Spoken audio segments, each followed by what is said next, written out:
మన అనలిస్ట్ గారితో మనం స్టార్ట్ చేద్దాం. కోటేశ్వరరావు గారు, అసలు డీలిమిటేషన్ హీట్ ఏంటి, ఇప్పుడు మళ్ళీ కొత్తగా ఎందుకు వస్తుంది, దీనివల్ల ఎవరెవరికి నష్టాలు ఎవరెవరికి లాభాలు ఒకసారి విశ్లేషణ అందిస్తే. డీలిమిటేషన్ అనేటువంటిది గతంలో కూడా ఇది చర్చ జరిగింది, ఇప్పుడు కూడా చర్చ జరుగుతూ ఉంది. కొద్ది రోజుల క్రితం తమిళనాడు ముఖ్యమంత్రి స్టాలిన్ ఈ అంశాన్ని ప్రస్తావించారు. తదుపరి రేవంత్ రెడ్డి గారు దీన్ని ముందుకు తీసుకొచ్చారు. స్టాలిన్ అంశం మీద అమిత్ షా గారు స్పందించినటువంటి తీరు మనం చూసాం. అయితే డీలిమిటేషన్ అనేటువంటి దానికి సంబంధించి ప్రాతిపదిక ఏమిటి, ఎట్లా చేస్తారు అనేటువంటిది ఇంతవరకు ఎక్కడ విధి విధానాలని ఖరారు చేసినట్టు కేంద్ర ప్రభుత్వం ఏమీ ప్రకటించలేదు. ఎన్నికల కమిషన్ ఏమీ ప్రకటించలేదు. అయితే గతంలో జరిగినటువంటి జనాభా ప్రాతిపదికన డీలిమిటేషన్ అనేటువంటి ప్రక్రియ జరిగింది. ఆ ప్రక్రియలో భాగంగానే ఉమ్మడి ఆంధ్రప్రదేశ్లో విషయానికి వస్తే ఆంధ్ర ప్రాంతంలో సీట్లు తగ్గి తెలంగాణ ప్రాంతంలో సీట్లు పెరగడం అనేటువంటిది మనం చూసాం. ఎందుకు అంటే హైదరాబాదు పరిసరాల్లో జనాభా కేంద్రీకరణ, జనాభా సంఖ్య పెరగడంతో, లేదా ఆంధ్రప్రదేశ్లోని కోస్తా జిల్లాలు లేదా రాయలసీమ ప్రాంతంలో అనేక కారణాలతోటి జనాభా తగ్గిపోయినటువంటి నేపథ్యంలో సీట్లు తగ్గిపోయాయి.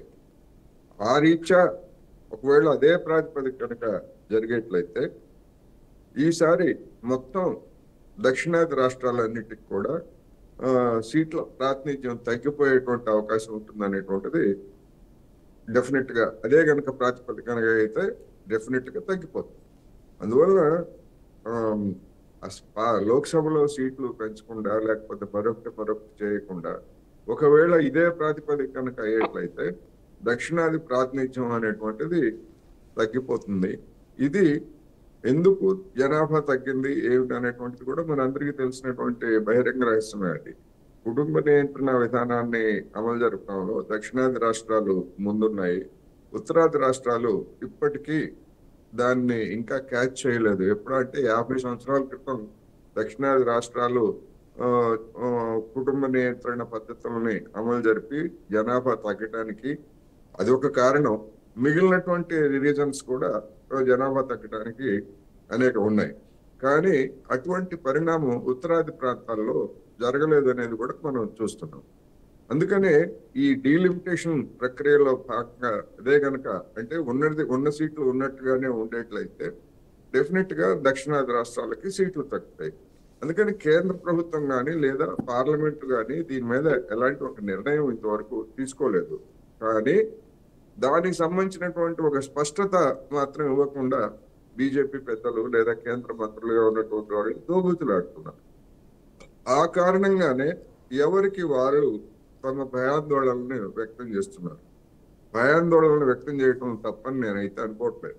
అందుకని ఇది ఒక చర్చగా మారిన కారణంగా డెఫినెట్ గా కేంద్ర ప్రభుత్వము ఒక స్పష్టత ఇవ్వాలి. ఒక విధాన నిర్ణయాన్ని అన్ని రాష్ట్రాలు అన్ని పార్టీలతోటి చర్చించి ఒక విధాన నిర్ణయాన్ని తీసుకొని దీనికి ఫుల్ స్టాప్ పెట్టాలనేది ఒకటి. ఇంకొక రెండో పాయింట్ నేను చెప్తా.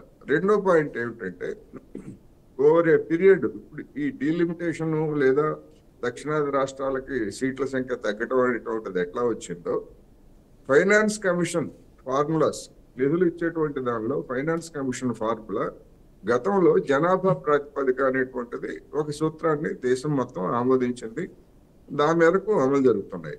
ఇదే క్రమంలో తలెత్తినటువంటి కొత్త పరిణామం ఏంటంటే దక్షిణాది రాష్ట్రాల్లో జనాభా సంఖ్య తగ్గిపోయింది. నేను ఇందాక చెప్పినట్టుగా కుటుంబ నియంత్రణ ఇతర కారణం.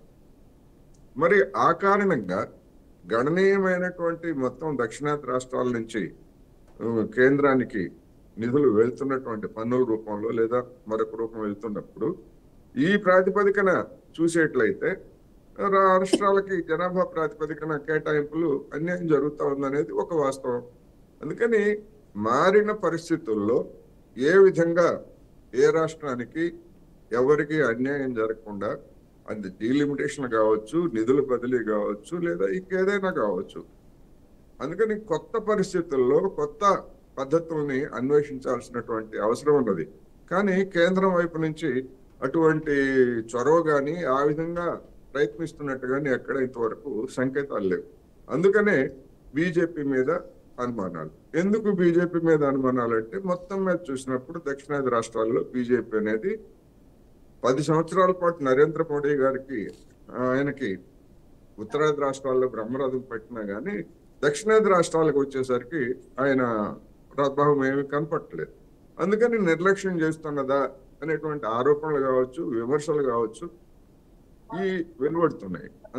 ఈ నేపథ్యంలో రేవంత్ రెడ్డి గారి మాటలను చూడాలనేది నా